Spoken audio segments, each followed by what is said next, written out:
Naomba baada ya kukaribisha hivi nitoe sasa nafasi. Hiyo nimejionea mwenyewe, niwapongeze sana kwa kupata uwanja wa ndege.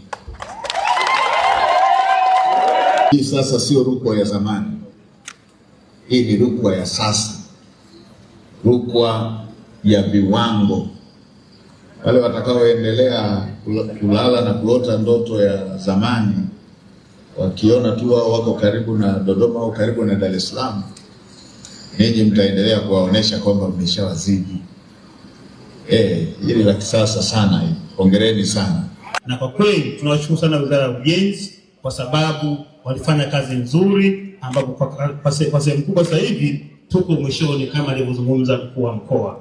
Mheshimiwa Waziri Mkuu, sina sababu ya kwanza kurudia kueleza kilichofanyika kwa sababu wewe mwenyewe umeshuhudia na umetua leo. Kabisa tunaishukuru serikali ya Jamhuri ya Muungano wa Tanzania kwa kutuletea uwanja wa ndege. Ni manufaa sana tutakayoyapata hasa sisi wakina mama.